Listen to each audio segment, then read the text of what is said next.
नमस्कार. आदिनाथ उस्तुरे या युट्यूब चॅनलवरती सर्वांचं खूप खूप स्वागत. तर आज आपण गणित भाग 1 10वी दोन चलातील रेषीय समीकरणे तर यावरती आपण बरेचसे व्हिडिओ केलेले होते. त्याच्यामध्ये संकीर्ण प्रश्नसंग्रह पहिला, यामधील संकीर्ण प्रश्नसंग्रह पहिला यातील प्रश्न क्रमांक 6 पुढील एक सामायिक समीकरणे सोडवा. आणि त्यामधले पहिले 2 प्रश्न सोडून झालेले आहेत. व्हिडिओ खूप मोठा होत आहे म्हणून थोडे थोडे प्रश्न मी अपलोड करत आहे. यानंतर प्रश्न क्रमांक 6 यातील तिसरा प्रश्न आज आपण पाहणार आहोत. तर पुढील एक सामायिक समीकरणे सोडवा असा प्रश्न आहे आणि खूप वेगवेगळ्या प्रकारचे प्रश्न आहेत. आपण सराव संचमध्ये जे सोडवलेले आहेत त्याच्यापेक्षा वेगळे प्रश्न संकीर्ण प्रश्नसंग्रह मध्ये असतात. संकीर्ण प्रश्नसंग्रहातील प्रश्न 10वीच्या विद्यार्थ्यांनी त्यावरील प्रश्नाचा सराव जास्त केला तर तुम्हाला त्याचा नक्की उपयोग होईल. ठीक आहे. तर या ठिकाणी बघा, तिसरा प्रश्न या ठिकाणी दिलेला आहे. 148/x अधिक 231/y बरोबर 527/xy आणि 231/x अधिक 148y बरोबर 610/xy. आता या ठिकाणी अगोदर या समीकरणाला सामान्य रूप म्हणजे व्यवस्थित समीकरण व्यवस्थित करून घेणं गरजेचं आहे. x अधिक by बरोबर c या स्वरूपामध्ये समीकरणाचं सामान्य रूप करावं लागेल. म्हणजे आता या ठिकाणी प्रॉब्लेम काय आहे हो आपल्याला या समीकरणामध्ये? इथं छेदामध्ये x आहे, हा प्रॉब्लेम आहे. बरोबर आहे का? इथं y आहे आणि इथं xy आहे. बरोबर आहे. म्हणजे अगोदर आपण 2 समीकरणं तयार करूया आणि त्याच्यानंतर पुन्हा पुढचा भाग बोर्डवरती बसणार नाही, अर्धा भाग नंतरच्या ह्याच्यामध्ये. त्याच्यामुळे काय होईल आता, तर नेमकं हे एक्स आणि वाय कशा पद्धतीनं तुम्हाला काढता येईल हे बघावं लागेल.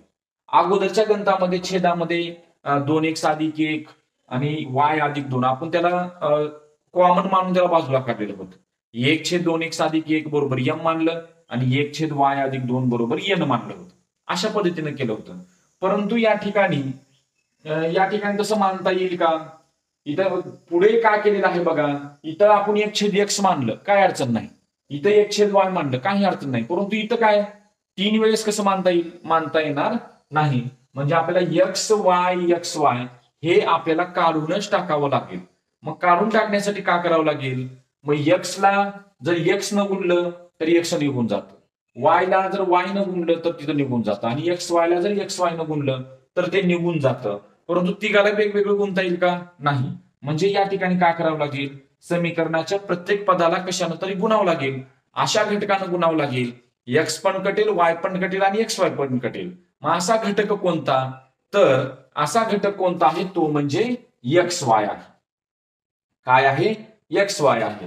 म्हणजे समीकरणाच्या दोन्ही बाजूला किंवा समीकरणाच्या प्रत्येक पदाला xy ने गुणू, समीकरणाच्या प्रत्येक पदाला xy ने गुणू इथं लिहितो मी. आता या ठिकाणी सुरुवातीला तुम्हाला लक्षात यायला पाहिजे की हे आहे समीकरण नंबर 1 आणि हे समीकरण नंबर 2. लिहिताना थोडं जागा आपला कमी असल्यामुळं जे काही गोष्टी तुम्हाला सांगायचे ते मी सांगेन की समीकरण नंबर 1 आणि समीकरण नंबर 2. त्याच्यानंतर खाली लिहायचं समीकरणाच्या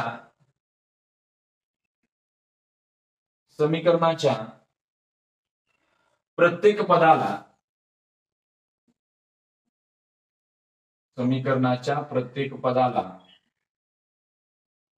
xy ने गुणून. ठीक आहे. तर आता दोन्ही बाजूला आपण xy ने गुणूया. xy गुणिले 148/x xy गुणिले 231/y बरोबर xy गुणिले 527/xy. बघा, तर अशा पद्धतीनं प्रत्येक पदाला xy ने गुणलेला आहे. तुम्ही हीच घटक तुम्ही पुढे लिहू शकता. समीकरणाच्या प्रत्येक पदाला xy ने गुणून. ठीक आहे. तर या ठिकाणी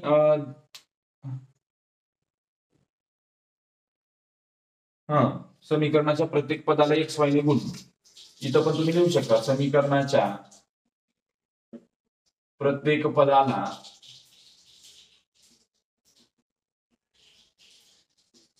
एक्स वाय ने गुणून एक्स वाय गुणिले 231/x एक्स वाय गुणिले 148/y एक्स वाय गुणिले 610/x वाय. ओके, तर अशा पद्धतीने बघा. आता ह्याच्यामध्ये इथं एक्स वाय आहे, इथं एक्स आहे, म्हणजे फक्त एक्स कटेल. इथं वाय आहे, इथं वाय आहे, फक्त वाय कटेल. आणि इथे एक्स वाय पूर्णच कट. बरोबर आहे. म्हणजे या ठिकाणी काय राहिलं बघा, म्हणजे या ठिकाणी 148 वाय राहिलं. 148 वाय. इथं 231 एक्स राहिलं. 231 एक्स. बरोबर. इथं काय फक्त 527 राहिलेलं आहे. काय राहिलेलं आहे? 527 राहिलेलं आहे. म्हणजे आता बघा, तर या ठिकाणी काय झालेलं आहे, 148 वाय अधिक 231 एक्स बरोबर 527. आता इथं सुरुवातीला वाय आलेला आहे, इथं सुरुवातीला इथं नंतर त्याच्यानंतर एक्स आलेला आहे. मग आपण तुम्ही आहे तसं पण समीकरण ठेवू शकता किंवा 231 एक्स ला इकडे घेऊ शकता. काहीच अडचण नाही. तुम्ही ज्या पद्धतीनं कराल त्या पद्धतीनं गणित सुटेल. म्हणजे 231 एक्स जर इकडे घेतलं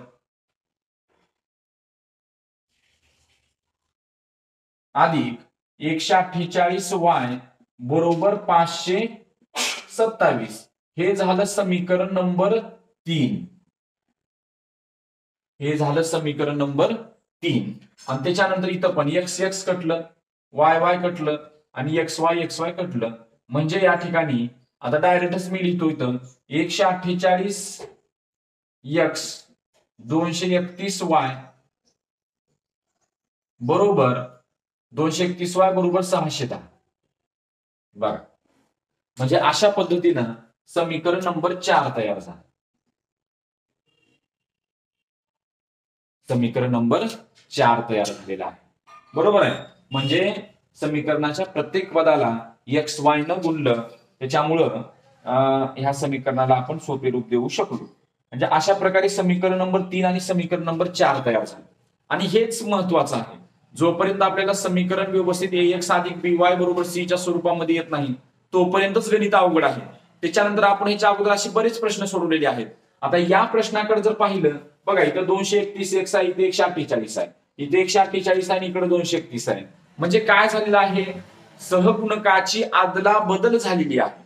सहगुणकाच्या आदला बदलीचा प्रश्न आहे. म्हणजे या ठिकाणी आपण सूत्र काय पाहिलं होतं, बे व बे. बरोबर आहे का, बे व बे. म्हणजे समीकरण 3 व 4 ची बेरीज करायची, समीकरण नंबर 5 मिळेल. पुन्हा समीकरण 3 व 4 ची बेरीज करायची, समीकरण वजाबाकी करायची, समीकरण नंबर 6 मिळेल. आणि पुन्हा समीकरण 5 व 6 ची काय करावं लागेल, बे व शेवटी बेरीज करावी लागेल. म्हणजे अशा पद्धतीने आपण एक्स व वायच्या उकल काढू शकतो. तर अशा पद्धतीनं हे दोन समीकरण तुम्ही लिहून घ्यायचे आहेत. म्हणजे आपण आता एवढा भाग इथं पूर्ण नाही, त्यामुळे आपण नंतर थोडं साफ करून लिहूया.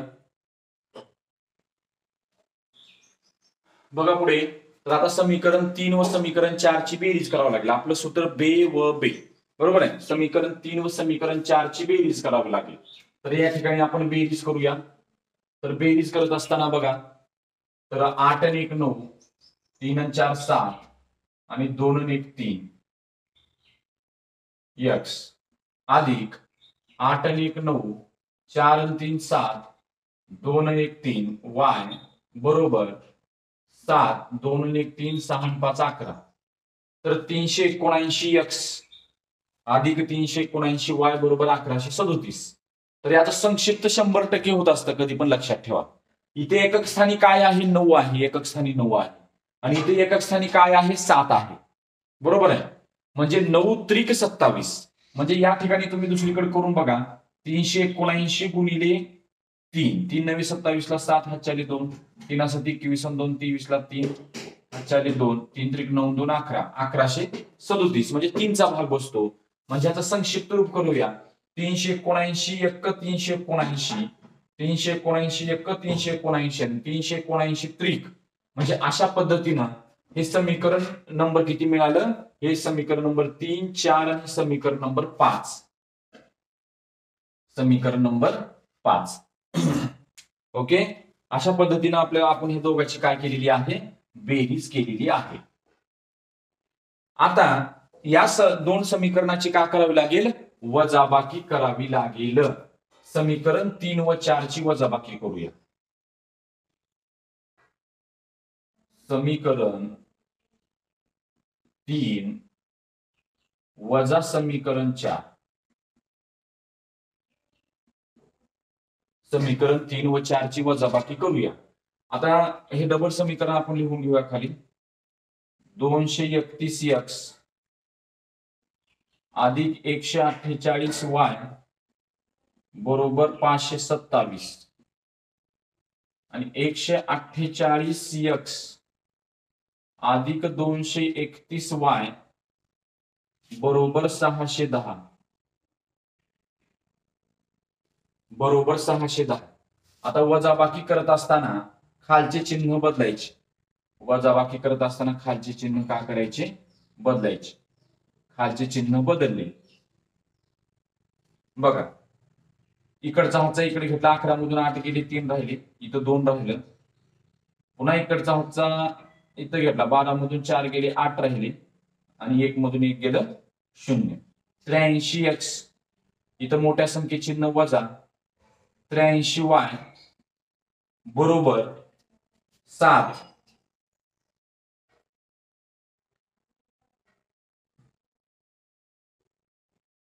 सॉरी, आता इथं 610 मधून 527 वजा करावं लागेल आणि 610 मधून 527 वजा केल्यानंतर 610 मधून 527, 10 मधून 7 गेले, 3 राहिले, इकडचा इकडे गेले, इथं 0, इथं 10 मधून 2 गेले, 8 राहिले. बरोबर आहे, म्हणजे 83 आलं.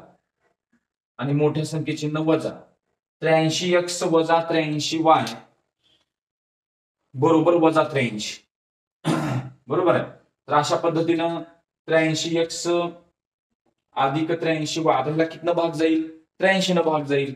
म्हणजे 83 एक्क 83 x, 83 एक्क 83 आणि बरोबर 83 एक्क 83. म्हणजे काय आलेलं आहे या ठिकाणी, x वजा y बरोबर 83. x वजा y बरोबर 83.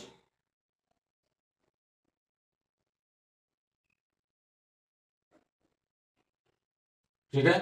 हे झालं समीकरण नंबर 6. हे झालं समीकरण नंबर 6. बघा, म्हणजे अशा पद्धतीनं समीकरण नंबर 6 तयार झालं. आता बे व बे म्हणजे बे झालं बेरीज, व झालं वजाबाकी. आता बे बे म्हणजे काय, बेरीज. कुणाची, समीकरण 5 व 6 ची बेरीज करावं लागेल. समीकरण 5 प्लस समीकरण 6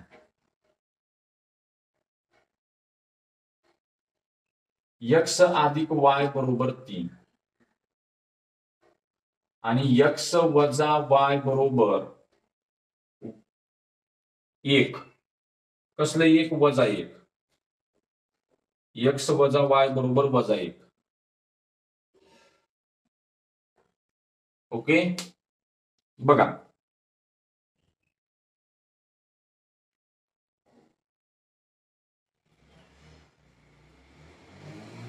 आता वजाबाकी करायचं आपल्याला, सॉरी बेरीज करायचं आहे.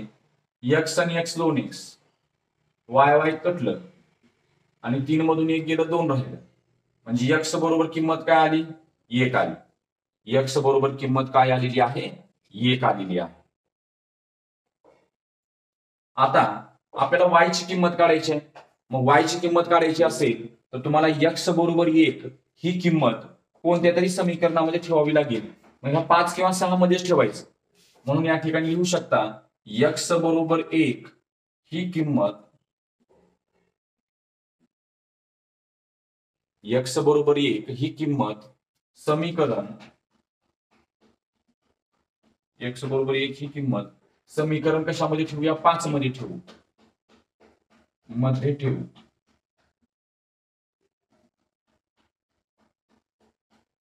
5 मध्ये ठेवू. ठीक आहे. तर आता 5 मध्ये ठेवल्यानंतर समीकरण 5 लिहून घ्या. x अधिक y बरोबर 3. x ची किंमत 1 इथे ठेवली, अधिक y बरोबर 3. y बरोबर 3 वजा 1 वाय बरोबर 3 मधून 1 गेलं 2 राहिलं, म्हणजे वाय ची किंमत किती आली? 2 आली. अशा पद्धतीनं x ची किंमत 1 आणि y ची किंमत 2. म्हणजे बघा प्रश्न क्रमांक 3 जो आहे, प्रश्न दिला होता कसा, आपण त्यासाठी सोडवलं कसं, खूप सोप्या पद्धतीनं, आणि तो प्रश्न तुम्हाला चांगल्या पद्धतीनं समजलेला असेल.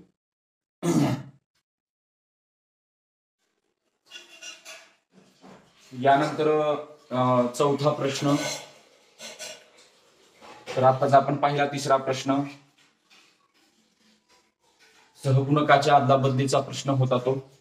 तर या प्रश्नामध्ये बघा 7x - 2y भागिले xy बरोबर 5 आणि 8x + 7y भागिले 5. म्हणजे या ठिकाणी आता या प्रश्नामध्ये जर पाहायचं झालं तर हा जो xy आहे, हा जो xy आहे हा 7x चा पण छेद आहे आणि 2y चा पण छेद आहे. इकडं 8x चा पण छेद xy आहे आणि 7y चा पण छेद xy आहे. म्हणजे या ठिकाणी सुरुवातीला हे जे समीकरण नंबर 1 आणि समीकरण नंबर 2 जे आहे, या प्रत्येक समीकरणाला आपण सोपे रूप द्यावं लागेल. आपल्याला समीकरण ax + by = c या स्वरूपामध्ये समीकरण आपल्याला मांडायचं आहे. बरोबर आहे. तर या ठिकाणी बघा आता ह्या दोघांची छेदताप म्हणजे आपण वेगवेगळे लिहूया. म्हणजे या ठिकाणी समीकरण 1 ला सोपे रूप देऊ, समीकरण 1 ला सोपे रूप देऊ,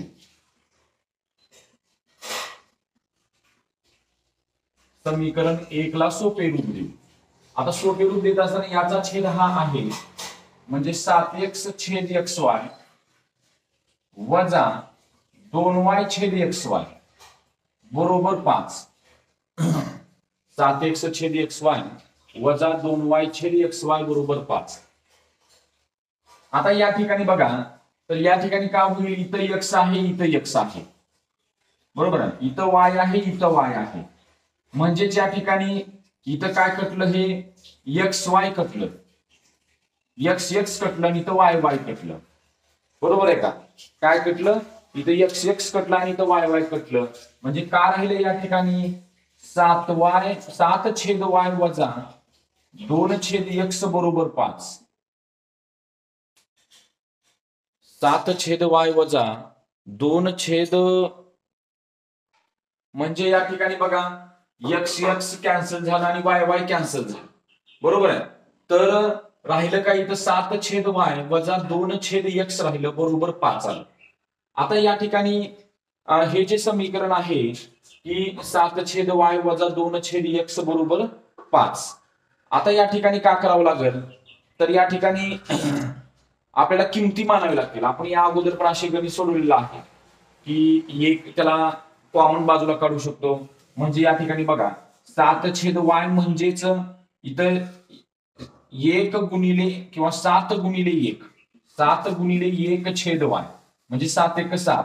म्हणजे काय कॉमन काढू शकतो आपण, 1 छेद y आणि इथं 1 छेद x. मग ते थोडंसं उलट झालेलं आहे, आपण लिहिताना असं व्यवस्थित लिहायचं. बरोबर आहे.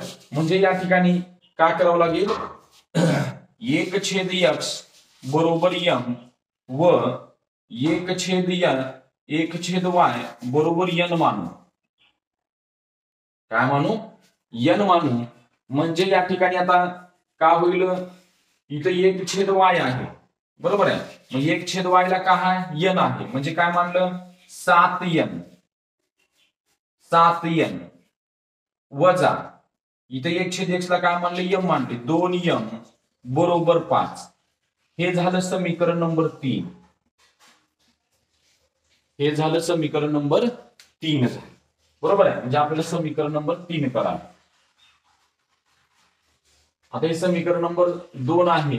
आता समीकरण 2 ला सोपे रूप देऊ, समीकरण 2 ला सोपे रूप देऊ.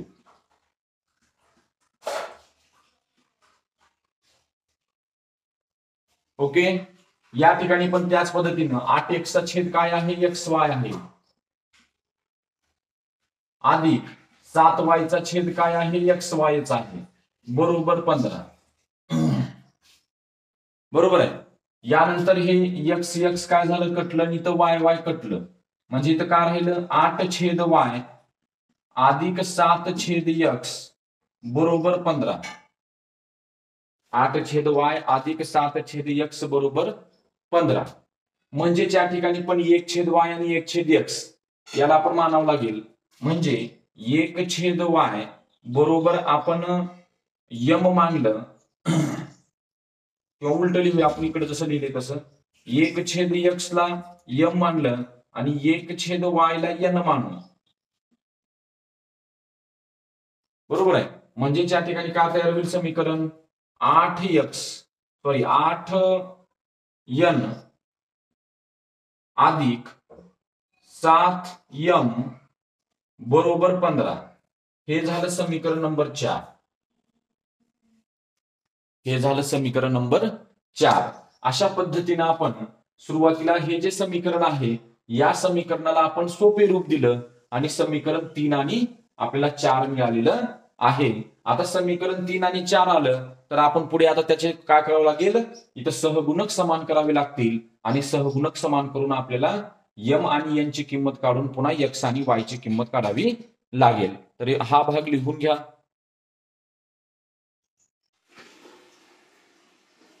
यानंतर आपल्याला समीकरण किती मिळालेलं आहे, समीकरण 3 आणि 4 मिळालेलं आहे. बरोबर आहे. म्हणजे या समीकरणाला आपण काय केलं, सोपे रूप दिलं आणि सोपे रूप दिल्यानंतर आपल्याला समीकरण 3 आणि समीकरण 4 मिळालं. आता या समीकरण 3 आणि 4 मिळाल्यानंतर आपली पहिली पायरी आहे ते म्हणजे कोणत्या चलाचे सहगुणक समान आहेत का ते पाहायचं आणि जर समान नसतील तर काय करावं लागेल, समान करून घ्यावे लागतील. म्हणजे या ठिकाणी बघा इथं 7n वजा 2m बरोबर 5 आणि इथं 8n अधिक 7m बरोबर 15. म्हणजे या ठिकाणी 7 आणि 8 चा सहगुणक आपण इथे समान करून घेऊया. म्हणजे 7 आणि 8, आता 7 आणि 8 चे अवयव पडत नाही, त्या सहमूळ संख्या आहेत. क्रमवार संख्यांचा लसावी हा त्याचा गुणाकार असतो. म्हणजे 7×8 = 56. म्हणजे समीकरण 3 ला 8 ने व समीकरण 4 ला 7 ने गुणायचं. बरोबर आहे, एकमेकाला गुणायचं. आता समीकरण 3 ला 8 ने गुणायचं, 8 ने. मग 8 ने गुणायचं म्हणजे 8×7 = 56m, 8×2 = 16m आणि 8×5 = 40 आणि ह्याला गुणायचं 7 न. 7×8 = 56m वजा इथं अधिकचं चिन्ह आहे, इथं अधिकच द्या. 7×8 = 56m अधिक 7×7 = 49m बरोबर 15×7 = 105. अशा पद्धतीनं आपल्याला समीकरण 5 आणि समीकरण 6 मिळालं. बरोबर आहे का. समीकरण 5 आणि समीकरण काय झालं, 6 मिळालं. आता पुढे काय करायचं, पुढची स्टेप म्हणजे त्याची बेरीज करायची का वजाबाकी करायची हे त्याच्या चिन्हाकडे बघून आपण ठरवायचं. इथं 56चं चिन्ह काय आहे, अधिक आहे. इथं 56 चिन्ह काय आहे, अधिक आहे. म्हणजे समीकरण म्हणजे समान चिन्ह असताना काय करायचं, समान चिन्ह असताना वजाबाकी करायचं. म्हणजे या ठिकाणी समीकरण 5 वजा समीकरण 6 म्हणजे 56n वजा 16m बरोबर 40 आणि 56n अधिक 49m बरोबर 105 बरोबर 105. म्हणजे या ठिकाणी वजाबाकी करताना खालचे चिन्ह बदलायचे. 56 कटलं. आता इथं बघा इथं 16चं चिन्ह वजा आहे, इथे 49चं पण चिन्ह वजाच आहे. म्हणजे ऋण ऋण धन 49 आणि 16, 49 आणि 16, 9 6 15, 15 ला 5 हात चाला 1 4 9 6 65 आलं आणि मोठ्या संख्ये चिन्ह वजाच. बरोबर आहे, 65m आलं. बरोबर. इथं या ठिकाणी 40चं चिन्ह अधिक 105चं चिन्ह वजा अधिक वजा वजा म्हणजे 105 मधून 40 वजा करू. 105 मधून का करू, 40 वजा करू. 10 मधून 4 गेले 6 राहिले 65. बरोबर आहे का. म्हणजे या ठिकाणी काय आलं, 65 आलं आणि मोठ्या संख्ये चिन्ह वजा. मोठ्या संख्येचे चिन्ह वजा. म्हणजेच या ठिकाणी उत्तर काय आलेलं आहे, वजा 65m बरोबर वजा 65. वजा 65m बरोबर वजा 65. म्हणजेच आता दोन्हीकडे ऋण चिन्ह आहे म्हणजे ऋण चिन्ह निघून जातं. तरी पण यम बरोबर वजा 65 छेद वजा 65 म्हणून यम बरोबर काय किंमत आली, एक किंमत आली। यम बरोबर किंमत काय आली? एक किंमत आली। का? ऋण ऋण धन होतं, 65 एक 65। अशा पद्धतीने यम बरोबर एक किंमत आली। आता यम बरोबर एक किंमत आल्यानंतर आता आपण यन ची किंमत काढायची आहे। कशाची किंमत काढायची आहे? यन ची किंमत काढायची आहे। तर आता यम बरोबर एक ही किंमत समीकरण नंबर 3, 4, 5, 6 या समीकरणामध्ये ठेवूया। तर या ठिकाणी समीकरण नंबर जे 3 आहे किंवा समीकरण नंबर 4 आहे त्या समीकरणामध्ये ठेवलं तर योग्य होईल। तर या ठिकाणी यम बरोबर 1, यम बरोबर 1 ही जी किंमत आहे ही किंमत समीकरण नंबर 3 मध्ये ठेवू।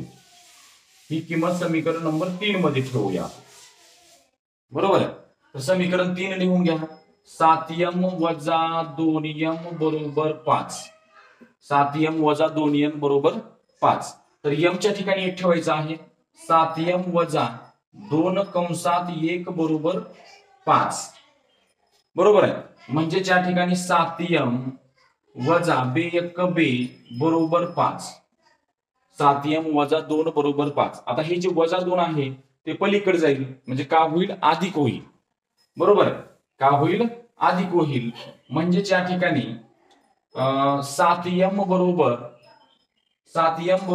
5 अधिक 2 म्हणजे 7m बरोबर 7। मग m बरोबर 7/7 म्हणून m बरोबर किंमत किती आली? 1 आली। m बरोबर किंमत किती आली? 1 आली। म्हणजे अशा पद्धतीनं m आणि n च्या दोन्हीच्याही किमती, एक मिनिट, इथं या ठिकाणी थोडस इथं हे झालेलं आहे। इथं n आहे, n इथं n आहे, n बरोबर आहे।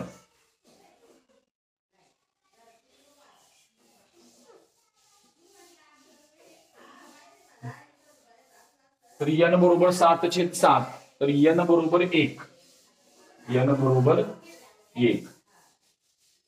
तर अशा पद्धतीनं m ची किंमत 1 आणि n ची किंमत 1, दोघांच्याही किमती 1 1च आलेल्या आहेत। आता आपल्याला x आणि y ची किंमत काढायची आहे। आपण जे मांडलेलं होतं, काय मांडलं होतं आपण? 1/x बरोबर m आणि 1/y बरोबर n।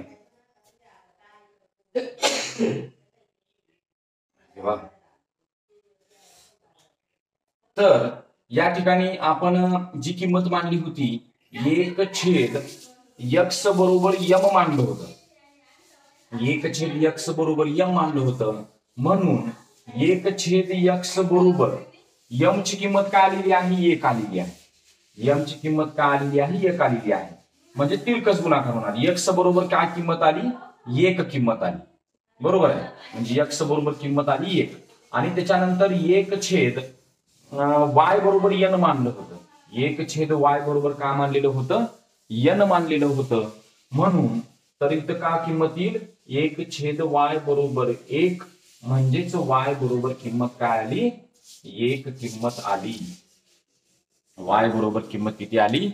1 आली। अशा पद्धतीनं x ची किंमत 1 आणि y ची किंमत 1, दोन्ही किमती या ठिकाणी 1 आलेल्या आहेत। अशा पद्धतीनं हा चौथा प्रश्न पूर्ण झालेला आहे। यानंतर पाचवा प्रश्न। यानंतर हा पाचवा प्रश्न। तर पाचव्या प्रश्नामध्ये बघा, तर गणित थोडस खूप मोठं वेगळ्या स्वरूपाचं गणित आहे हे शेवटचं। यानंतर शाब्दिक उदाहरण आहेत। तर हा प्रश्न बघा, 1/2 कंसात 3x अधिक 4y, 1/5 कंसात 2x वजा 3y। इथं 5/3x अधिक 4y, 5 आणि इथं 2/2x वजा 3y। जर या प्रश्नाकडे पाहिलं तर इथं काय आहे? इथं बघा 3x अधिक 4y, 3x अधिक 4y, 2x वजा 3y, 2x वजा 3y। म्हणजे अशा पद्धतीनं इथं दोन गोष्टी कॉमन आपल्याला दिसत आहेत। म्हणजेच आपल्याला ह्याच्या ऐवजी आपल्याला एखादी किंमत m किंवा n, आपण याच्या अगोदर पण असे गणित सोडवलेले। म्हणजे या ठिकाणी आपण काय करूया, हे समीकरण नंबर 1 पुढे लिहायचं, तुम्ही इथं जागा नाहीये। समीकरण नंबर 1 आणि समीकरण नंबर 2, बरोबर आहे। तर समीकरण 1 मध्ये आपण समीकरण 1 मध्ये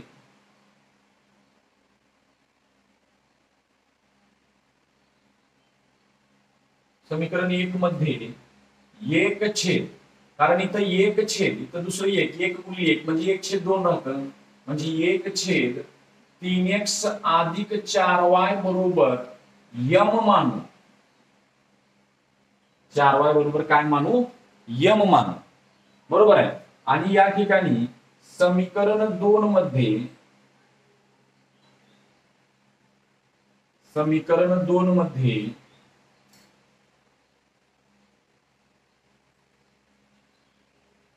एक मिनिट इथं दोन्हीकडे पण एकत्रच लिहावं लागेल आपल्याला. समीकरण 1 व 2 मध्ये असं लिहावं लागेल.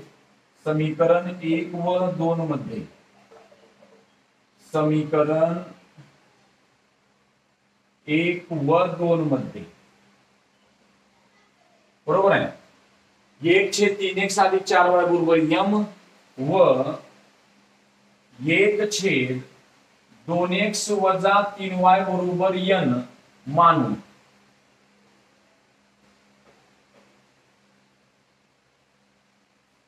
बरोबर आहे. म्हणजे समीकरण 1 व 2 मध्ये 1/3x अधिक 4y बरोबर m मानू व 1/2x वजा 3y बरोबर n मानू. म्हणजे या ठिकाणी लिहिताना थोडस एक मिनिट पुढे लिहितो मी. व 1/2x वजा 3y बरोबर n मानू. बरोबर आहे. म्हणजे या दोन गोष्टी आपण कॉमन काढल्याने याला यम आणि n नाव दिलं. आता समीकरण कसं होईल बघा. 1/2 यम अधिक 1/5 n बरोबर 1/4 हे मिळालं समीकरण नंबर 3. हे मिळालं समीकरण नंबर 3. बरोबर आहे. आणि पुढे 5 m अधिक 2 वजा आहे वजा 2 n बरोबर वजा 3/2 वजा 3/2.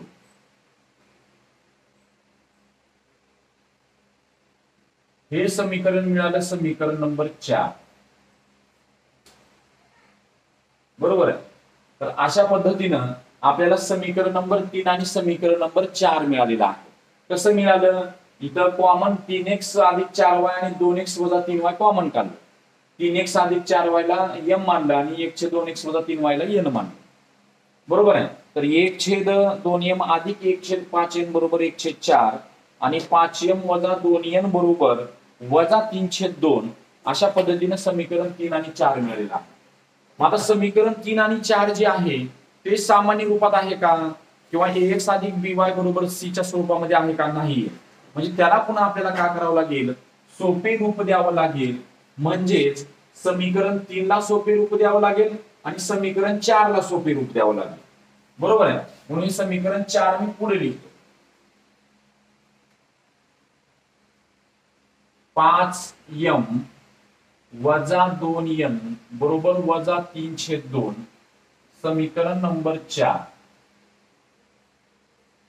समीकरण नंबर 4. ओके. तर या ठिकाणी बघा समीकरण 3 ला सोपे रूप देऊ. समीकरण 3 ला सोपे रूप देऊ.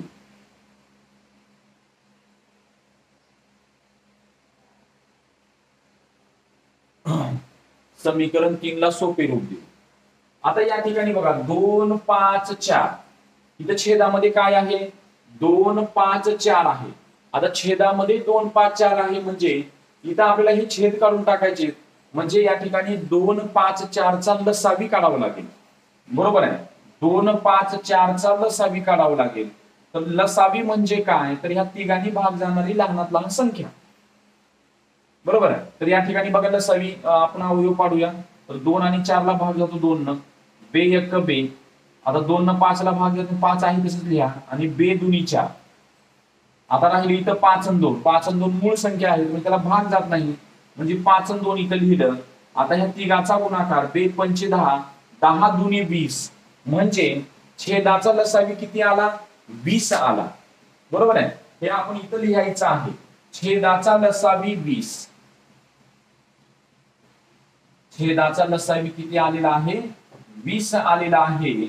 म्हणजेच या ठिकाणी प्रत्येक पदाला 20 न का करावं लागेल? गुणावं लागेल. बरोबर आहे? बघा,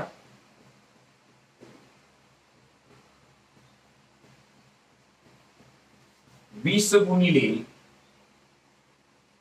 1/2m, 20 गुणिले 1/5n बरोबर 20 गुणिले 1/4. 20 गुणिले 1/4. आता या ठिकाणी काय होईल? भाग जाईल. खालच्या 2 तिकडच्या 20 ला भाग घालायचं. बरोबर आहे? म्हणजे बे 1 बे, बे 10 20, पाऊण चोक 20, 4 25. म्हणजे काय आलं? 10m अधिक 4n बरोबर 5. हे मिळालं समीकरण नंबर 5. हे मिळालं समीकरण नंबर 5. 10m अधिक 4n बरोबर 5. हे समीकरण नंबर 5 मिळालं. आता या ठिकाणी पुढे बघा, तर 5m वजा 2n बरोबर वजा 3/2. आता इथे छेदामध्ये फक्त 2च आहे. म्हणजे या ठिकाणी छेदाचा लसावी काय झाला? 2 झाला. छेदाचा लसावी काय झाला? 2 झाला. म्हणजेच प्रत्येकाला 2 न गुणावं लागेल. 2 गुणिले 5m, 2 गुणिले 2n, 2 गुणिले वजा 3/2. बे 5 10m, बे 2 4n, 2 2 कटलं, वजा 3 आलं. हे मिळालं समीकरण नंबर 6. हे मिळालं समीकरण नंबर 6. अशा पद्धतीनं आपल्याला समीकरण 5 आणि समीकरण 6 हे 2 समीकरण आपल्याला मिळालेले आहेत. हे 2 समीकरण आपल्याला मिळालेले आहेत. आणि अशा मोठ्या गणितामध्ये तुम्हाला समीकरण मिळवणं म्हणजे तुमचं निम्म गणित आलं. तुमचं ते अर्ध गणित आलं, पूर्ण झालं. परंतु समीकरण नीट काढणं गरजेचं आहे. त्याच्यामध्ये जर चूक झालं तर तुमचं संपूर्ण गणित चुकू शकतं. तर यानंतर आपण आता समीकरण 5 आणि 6 याच्या आपण पुढे त्याचे सहगुणक समान असतील तर सहगुणक समान करून घेऊया, आणि जर नसतील तर समान करून घेऊया, असतील तर पुढे त्याची बेरीज वजाबाकी करून आपण m आणि n आणि पुन्हा x y च्या किमती काढूया. हा भाग लिहून घ्या. तर यानंतर आता या ठिकाणी बघा, इथं 10m 10m आहे. म्हणजे ह्या दोघांचं चिन्ह कसं आहे? समान आहे. आणि समान चिन्ह असल्यानंतर त्या दोघांची काय करावी लागेल? आपण वजाबाकी करावी लागेल. बरोबर आहे? म्हणजे आपण काय करूया? समीकरण 5 वजा समीकरण 6. समीकरण 5 वजा समीकरण 6. आता हे समीकरण आपण खाली लिहून घेऊया. 10m अधिक 4n बरोबर 5 आणि 10m वजा 4n बरोबर वजा 3. वजाबाकी करत असताना खालचे चिन्ह बदलायचे. 10m 10m कटलं, 4 आणि 4 8n झालं, 5 आणि 3 8 झालं. म्हणजेच 8n बरोबर 8 झालं.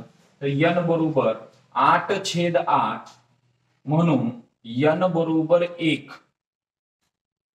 n बरोबर 1. तर अशा पद्धतीनं n ची किंमत 1 आलेली आहे. आता n ची किंमत 1 आल्यानंतर आता ती जी n ची किंमत आहे, m ची किंमत काढण्यासाठी आपण n बरोबर 1 ही किंमत समीकरण 5 किंवा 6 मध्ये, बरोबर आहे, जे समीकरण सोपं आहे 1 2 3 4 मध्ये ठेवू नका. समीकरण 5 आणि 6 मध्ये बघा. तर ह्याच्यामध्ये आपण समीकरण 5 मध्ये ठेवूया. n बरोबर 1 ही किंमत समीकरण 5 मध्ये ठेवू.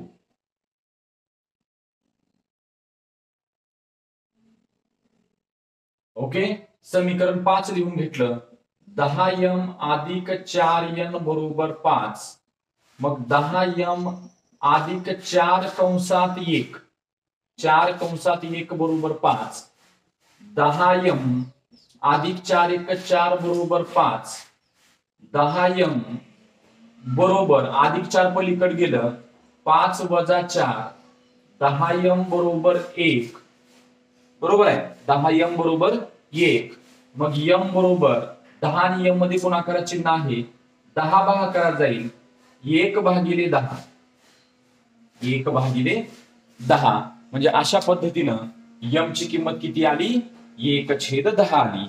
आणि n ची किंमत किती आली, n ची किंमत ही 1 आलेली आहे, बरोबर आहे. आता m आणि n ची किंमत आलेली आहे. आता आपल्याला काय करायचं आहे, आता आपल्याला x आणि y च्या किमती काढायच्या आहेत. x आणि y च्या किमती काढायच्या आहेत. मग x आणि y च्या किमती काढण्यासाठी आपण काय म्हटलं होतं बघा, पहिल्या सुरू बघा काय केलं होतं आपण, 1/3x अधिक 4y बरोबर m मानलं होतं आणि 1/2x वजा 3y बरोबर n मानलं होतं. आणि त्याच्यामध्ये आपण किमती ठेवून काय करावं लागेल, तिथं उत्तर काढावे लागतील, बरोबर आहे. तर मला वाटतं की हा भाग अगोदर लिहून घ्या, कारण एवढ्या भागामध्ये राहिलेला अजून गणित बसणार नाही. म्हणजे आपण पुढच्या पेजवरती घेऊया, हा भाग लिहून घ्या. तर आपल्याला या दोन किमती m व n च्या मिळालेल्या आहेत. m बरोबर 1/10 आणि n बरोबर 1. तर आपण आता पुढच्या x आणि y च्या किमती काढूया. आपण सुरुवातीला जे x आणि y च्या किमती मानलेल्या होत्या m आणि n, 3x अधिक 4y बरोबर काय मानलं होतं आपण, m मानलेलं होतं, बरोबर आहे का. तर या ठिकाणी आता बघा, तर किंमत ठेवूया 1/3x अधिक 4y बरोबर m ची किंमत काय आहे, 1/10 आहे. m ची किंमत काय आहे, 1/10 आहे. म्हणजे या ठिकाणी काय होईल, आता तिरकस गुणाकार होईल. 3x अधिक 4y ने 1 ला गुणलं 3x अधिक 4y येणार आहे, आणि 10 ने 1 ला गुणलं 10 येणार आहे. म्हणून 3x अधिक 4y बरोबर 10, 3x अधिक 4y बरोबर काय आलं, 10 आलं. बघा हे नवीन समीकरण मिळालं अजून पुढे आपल्याला. म्हणजे समीकरण किती नंबर मिळाला, आपले किती समीकरण झालेली आहेत, समीकरण 6 झालेली आहेत. आता हे समीकरण नंबर 7 मिळालं. हे समीकरण नंबर किती मिळालं, 7 समीकरण मिळालं, 7 समीकरण, बरोबर आहे. आणि ह्यानंतर आता 1/, बरोबर आहे, ही किंमत आपल्याला मिळाली. त्याच्यानंतर 1/2x वजा 3y, 1/2x वजा 3y बरोबर काय मानलं होतं आपण, n मानलेलं होतं. n ची किंमत किती मानली इथं, 1 आलेली आहे. n ची किंमत किती आलेली आहे, 1 आलेली आहे. म्हणून 1/2x वाटत इथं लिहूया आपण, 1/2x वजा 3y बरोबर 1, 1/2x वजा 3y बरोबर 1. आता ही 1 आहे म्हणजे याच्या खाली पण काय असतं, 1 असतं. तिरकस गुणाकार केल्यानंतर 2x वजा 3y बरोबर किती येईल, 1 येईल. म्हणून 2x वजा 3y बरोबर 1 हे समीकरण मिळालं, समीकरण नंबर 8, समीकरण नंबर 8, बरोबर आहे. म्हणजे अशा पद्धतीने हे समीकरण नंबर किती मिळालेलं आहे, 7 मिळालेलं आहे. आणि हे समीकरण नंबर किती मिळालेलं आहे, 8 मिळालेलं आहे. आता हे समीकरण 7 आणि 8 मध्ये आपल्याला काय करावं लागेल, तर x y च्या किमती काढण्यासाठी इथं सहगुणक समान करून घ्यावे लागतील. काय करावं लागेल, सहगुणक समान करावे लागतील. म्हणजेच बघा इथं 3x आहे, इथं 2x आहे, इथं 4 आहे, इथं 3 आहे. म्हणजे 3 आणि 2 इथं या ठिकाणी समीकरण 7 ला 2 न गुणायचं आणि समीकरण 8 ला 3 न गुणायचं. समीकरण 7 ला 2 ने व समीकरण 8 ला 3 ने गुणून, 3 ने गुणून. ओके, तर आता गुणूया. समीकरण 7 ला 2 न गुणूया, 2×6x अधिक 4y बरोबर 92, बरोबर आहे, 92. हे मिळालं समीकरण नंबर किती मिळालं, हे समीकरण नंबर 9 मिळालं, ix. हे समीकरण नंबर 9 मिळालं, बरोबर आहे. आणि त्याच्यानंतर याला किती गुणायचं आहे, 3 न गुणायचं आहे. 3 दुनी 6x वजा 3 त्रिक 9y बरोबर 3 1 3, बरोबर 3 1 3. हे समीकरण नंबर किती मिळालं? 10 मिळालं. समीकरण नंबर 10 मिळालं. तर अशा पद्धतीने बघा, तर 3 त्रिक 9 ह्याला किती, बेत्रिक 6, बेचोक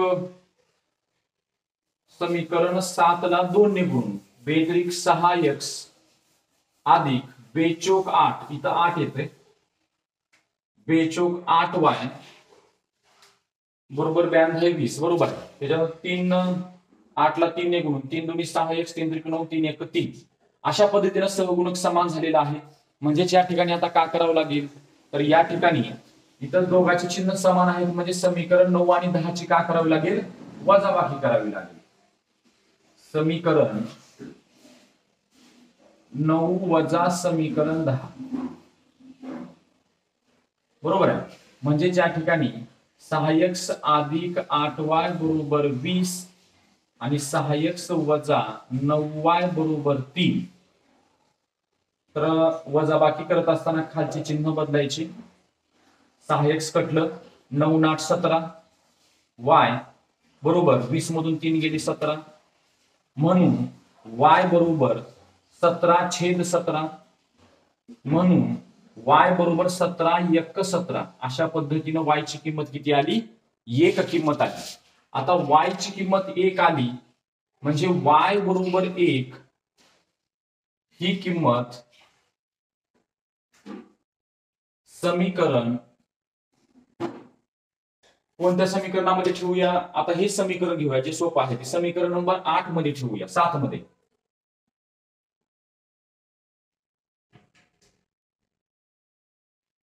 समीकरण नंबर 7 मध्ये ठेवू. 3x अधिक 4y बरोबर 10. 3x अधिक 4y बरोबर 10. 3x अधिक 4 कंसात 1 बरोबर 10. y च्या ठिकाणी किंमत ठेवली. 3x अधिक 4 1 4 बरोबर 10. 3x बरोबर अधिक 4 पलीकडे गेलं 10 वजा 4. 3x बरोबर 10 मधून 4 गेले 6 राहिले. x बरोबर 6 भागिले 3, म्हणून x बरोबर 3 दुनी 6. अशा प्रकारे x ची किंमत किती आली? 2 आली आणि y ची किंमत किती आली? 1 आली. अशा पद्धतीचा हा अतिशय महत्वपूर्ण प्रश्न आणि खूप मोठा प्रश्न बरोबर आहे. असा जर प्रश्न परीक्षेमध्ये पडला तर 4 मार्काला हा प्रश्न तुम्हाला परीक्षेमध्ये विचारला जाऊ शकतो. या प्रश्नाचा सराव करणं गरजेचं आहे. तर अशा पद्धतीनं संकीर्ण प्रश्न संग्रह पहिला, यामधले सर्व प्रश्न शाब्दिक उदाहरणं सोडून बाकीचे सगळेच प्रश्न आपण या ठिकाणी घेतलेला आहे. तर यानंतर जे शाब्दिक उदाहरणं आहेत, किती शाब्दिक उदाहरणं आहेत बघा, या ठिकाणी 6 शाब्दिक उदाहरणं आहेत. तर हे 6 शाब्दिक उदाहरणं आपण पुढच्या व्हिडिओमध्ये घेणार आहोत. व्हिडिओ खूप मोठा होत असल्यामुळं एकच पूर्ण संकीर्ण प्रश्नसंग्रह एका व्हिडिओमध्ये कधीच बसणार नाही. त्यामुळे काही काही प्रश्न मी घेत आहे प्रत्येक टप्प्याने. तर या ठिकाणी शाब्दिक उदाहरणाचा एक प्रश्न, एक व्हिडिओ पुन्हा स्वतंत्र बनवण्यात येईल. ठीक आहे. तर तुम्हाला हे सर्व प्रश्न चांगल्या पद्धतीने समजलेले असतील, त्याचा तुम्ही सराव करा. आणि आपलं जे चॅनल आहे आदिनाथ उस्तुरे, हे चॅनल सर्वांनी सबस्क्राईब करा, शेअर करा, लाईक करा. जवळच्याच तुमच्या जे काही 10वीचे मित्र परिवार आहेत, विद्यार्थी आहेत, पालक आहेत, त्यांचे त्या सर्वांना आपल्या चॅनलची लिंक शेअर करा. ओके. आणि तुम्हाला हे व्हिडिओ आपल्या ग्रुपमध्ये आपल्या युट्यूब चॅनलवरती भेटत नसते तर त्यामध्ये प्लेलिस्ट मध्ये जा, त्याच्यामध्ये 10वी हा ऑप्शन आहे, तिथे सर्व तुम्हाला व्हिडिओ मिळतील. ओके. धन्यवाद.